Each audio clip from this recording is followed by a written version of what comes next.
আওয়ামী স্বৈরাচার খুনি গুমখারি হাসিনা চলে গিয়েছেন।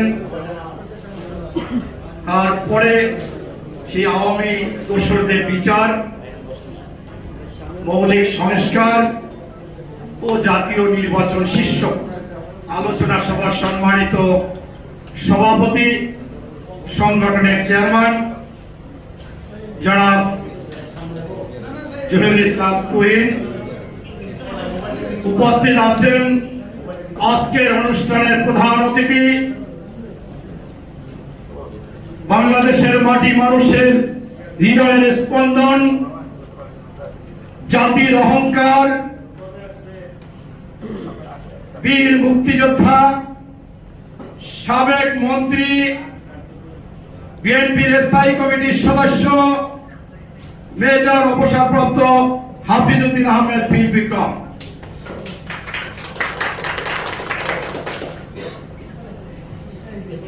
এবং অন্যান্য নেতৃবৃন্দ, এবং মূলত এই ফ্যাসিস্ট আন্দোলনের নিয়ামক শক্তি, যারা গুলি খেয়েছে, যারা নিহত হয়েছে, যারা গুম হয়েছে, তারা ছিল আপনাদের সামনে যারা আছেন, এই সামনের মানুষের মতো মানুষ, মানুষের মতো ছাত্র, মানুষের মতো জনতা, আপনারাই হচ্ছে নিয়ামক শক্তি। আপনাদের সকলকে জানাচ্ছি সালাম, আসসালামু আলাইকুম। আজকের যে বিষয় আপনারা জানেন যে বিচার হচ্ছে একটি প্রক্রিয়া, সেই বিচার কিন্তু হচ্ছে 5ই আগস্টের পরে অন্তর্বর্তীকালীন সরকার গঠিত হওয়ার পর সেই বিচার হচ্ছে, বিচার হবে, এবং পরবর্তীতে যে সরকার আসবে আমি মনে করি সেই সরকার ওয়াদাবদ্ধ, প্রতিজ্ঞাবদ্ধ হবে, তাদের ম্যানিফেস্টো থাকবে যে তারাও বিচার করবে। এজন্য আপনার এইটাকে ইস্যু করে অন্য কোন নির্বাচন পরে এটা হতে পারে না। আর সংস্কার হচ্ছে আপনার যেমন একটা মানুষের শিক্ষা দোলনা থেকে কবর পর্যন্ত হয়, সংস্কারও আপনার চলমান প্রক্রিয়া কিয়ামত পর্যন্ত হবে। আপনারা জানেন যে এই সরকার এসে তারা প্রথমেই রাজনৈতিক দলগুলোর কাছ থেকে সংস্কারের জন্য সবকিছুর একটা বলেছিলেন, কে কি সংস্কার চান আপনারা দেন। আমাদের বিএনপির স্থায়ী কমিটির সদস্য উনি আছেন, উনি ভালোভাবে এটা জানেন। ওনারা কিন্তু সেই সংস্কার লিখিতভাবে সরকারকে 15 দিনের মধ্যে সকল দল দিয়ে দিয়েছিল। এরপর সরকার মনে করেছিল যে একটি কমিশন করে এই সংস্কারগুলো করলে ভালো হয়। ওনারা কমিশন করেছিলেন, 1 মাসের মধ্যে করবেন। কোন কোন কমিশন 1 মাসের মধ্যে জমা দিয়েছিলেন, কোন কমিশন 1.5 মাস, কোন কমিশন সর্বোচ্চ 2 মাস। এর পরবর্তীতে এই অন্তর্বর্তীকালীন সরকারের কয়েকজন উপদেষ্টা বলেছে যে আমরা সংস্কারের কমিশনের কাছ থেকে পেয়েছি, আমাদের সংস্কার এখন রাজনৈতিক দলের সাথে 15 দিন 20 দিন আলোচনা করে আমরা প্রজ্ঞাপন জারি করব।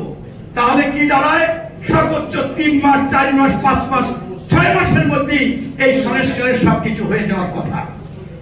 কিন্তু আমরা দেখলাম যে বিভিন্ন রকমের ইস্যু টেনে আনা হলো, সংস্কার আগে নাকি নির্বাচন আগে, স্থানীয় সরকার নির্বাচন আগে নাকি সংস্কার আগে, মানে জাতীয় নির্বাচন আগে।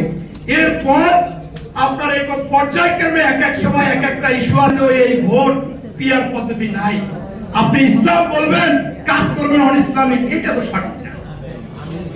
আপনি বলবেন নারী নেতৃত্ব হারাম, আর যখন নায়িকা, গায়িকা, সিনেমার লোক, যখন মেয়েরা মানববন্ধন করবে তখন আপনার আমির বলবে যে তোমরা সিনেমা, নাটক করো, চাকরি বাদা করো, আমাদের আপত্তি নাই। অর্থাৎ মুখে বলবে ইসলামিক, করবে অন ইসলামিক। গণতন্ত্র তো তাইলে হারাম, ভোট চাওয়াও তো হারাম। এরকম অন ইসলামিক লোককে আইনে কি আপনি আমির বানাবেন নাকি প্রতারণা করবেন, সেটাও তো আপনি করতে পারেন না। আপনি হিন্দু কমিটি করেন, এগুলো সবকিছু হচ্ছে আমরা দেখেছি যে একটা ষড়যন্ত্র। আপনারা দেখেছেন বাংলাদেশের মানুষের কথা ছিল যে জুলাই ঘোষণাপত্র হতে হবে, জুলাই সনদ হতে হবে। সেই জুলাই ঘোষণাপত্র দেওয়ার পরে একটি দলের সেক্রেটারি জেনারেল বলে এটা আমরা খুশি হতে পারলাম না। কেন বলে? এরা চায় মুক্তিযোদ্ধাদের ছোট করতে, 71কে ছোট করতে, 52কে ছোট করতে, 90কে ছোট করতে, এবং এমন এমনকি পারলে এই 24 জুলাইও ছোট করতে চায়। এইটা যখন পারে না তখনই বলে যে আমরা খুশি হতে পারলাম না। আপনারা জানেন যে জুলাই ঘোষণাপত্র বিএনপি সর্বাত্মক সহযোগিতা করেছে, বারবার বলেছে দখলবাজ যারা করবে তাদেরকে ধরে কঠিন শাস্তি দিন, এরা কোনো দলের হতে পারে না। তারপরও সেই অ্যাকশন হচ্ছে না। তাহলে এখন তারেক রহমানের হাতে আছে বহিষ্কার। উনি কি গ্রেফতার করতে পারবে? উনি কি সাজা দিতে পারবে? পারবে না। উনি তো বহিষ্কার করতেছে। তাই এই আইন শৃঙ্খলা বাহিনীর অবনতি, মব সৃষ্টি, সন্ত্রাস, চাঁদাবাজ, দখল, ছিনতাইকে রুখে দাঁড়াতে হলে নির্বাচিত সরকারের কোনো বিকল্প নাই। সেই জন্য জাতীয় নির্বাচন খুবই দ্রুত দরকার এবং নির্বাচন হওয়া উচিত। আজকে যারা নির্বাচন চায় না তারা হচ্ছে ৭১-এর শত্রু, আমাদের এই রাষ্ট্রের দ্বৈতা এবং বিরোধিতা। আমি শেষ করবো এমন একটা কথা বলে, সেটা হচ্ছে কি যে একজন চোর, স্বীকৃত চোর, সবার কাছে প্রমাণিত চোর, এই চোরকে আমরা হয়তোবা বিভিন্ন কারণে ক্ষমা করে দিলাম বা মনে মনে চিন্তা করলাম থাক এখন তো আর চুরি করতেছে না। এখন যদি সেই চোর পুনরায় মনে করে যে আমি চোর না, এইটা প্রতিষ্ঠিত করব, সেইটা তো বরদাস্ত করা যায় না। আজকে আপনারা জানেন এই বাংলাদেশে স্বাধীনতা যুদ্ধের সময় কারা পাকিস্তান চলে গিয়েছিল, কারা ৫-৭টা ১০টা রাষ্ট্রে বলেছিল বাংলাদেশ স্বাধীন হয়েছে, স্বীকৃতি দেওয়া যাবে না, সেটা কিন্তু প্রমাণিত। এবং তারা পরবর্তীতে বাংলাদেশের নাগরিক ছিল না, পাকিস্তানের নাগরিক ছিল, তাদেরকে আবার নাগরিকত্ব করা হয়েছে। এখন তারা মুখ থেকে বলে কি যে জামাতের লোক কখনো পালায় না, এই বিএনপির তারেক রহমান পালিয়ে গেছে। আরে ভাই, এই যখন যুদ্ধ অপরাধীদের বিচার শুরু হয়েছে, তোমাদের ৪-৫ হাজার ওই কাটাবন মসজিদের খতিব আবুল কালাম আজাদ সহ পালিয়ে গিয়েছে। ৭১ সালে তোমাদের গোলাম আজম নিজামী পাকিস্তানে পালিয়ে গিয়েছে, নাগরিকত্ব ছিল না। তারপর তোমরা যদি এই সমস্ত কথা বলো, এইটাকে কোনোভাবে বরদাস্ত করা যায় না এবং বরদাস্ত করা হবে না। আমরা বাংলাদেশে যখন যে অবস্থা পেতে যে আন্দোলন সংগ্রাম হয়েছে, ৫২কে আমরা স্বীকার করি, ৭১কে স্বীকার করি। আমি ৯০-তে আন্দোলন করেছি, গুলি খেয়েছি, জেল গিয়েছি, আমি সেটাকে স্বীকার করি। এবং ২৪শে জুলাই আন্দোলনে একাধিকবার আমি আপনার আয়না ঘরে গিয়েছি, গ্রেফতার হয়েছি, পায়ে গুলি দিয়ে পা ভেঙে দিয়েছে এবং এমনকি জেলে গিয়েছি, রিমান্ড হয়েছে, এটাকেও ভোলা যাবে না। সর্বশেষ আপনার এই কথা বলবো যে আসুন আজকে এই ৩৬ জুলাই আন্দোলনে আপনার হকার ভাই, পাঠান চালক ভাই, রিক্সা চালক ভাই, ভ্যান চালক ভাই, এমনকি আপনার গৃহিণীরা এবং ছোটখাটো দোকানের লোকজন চলে এসেছে। বাংলাদেশে ন্যায় বিচার হবে, সুশাসন হবে, সুনীতি হবে, সুবিচার হবে, বাজার দর নিয়ন্ত্রণ হবে, মানুষ হাঁটবে, ধর্ষিত হবে না, ছিনতাই হবে না। সেই আশা ভরসা করে তারা রুটি কিনে দিয়েছে, পানি কিনে দিয়েছে, আন্দোলনে এসেছিল। আজকে আমরা দেখি সেই জুলাই আন্দোলনে যারা দাবি করে তারা ওই ৫ই আগস্ট একদিকে শোক, একদিকে আনন্দ, একদিকে জাতির সেই ঘোষণাপত্র জুলাই, সেইখানে তারা হানিমুনে যায় কক্সবাজার। কি একটা ষড়যন্ত্র!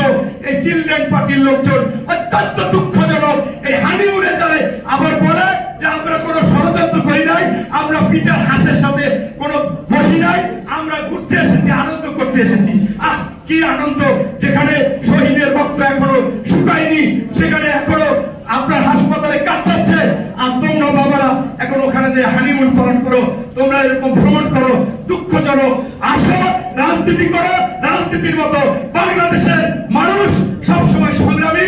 ইনশাআল্লাহ বাংলাদেশে যদি কোন রকম সেই ফেব্রুয়ারিতে নির্বাচন না হয়, তাহলে বাংলাদেশে আন্দোলন হবে।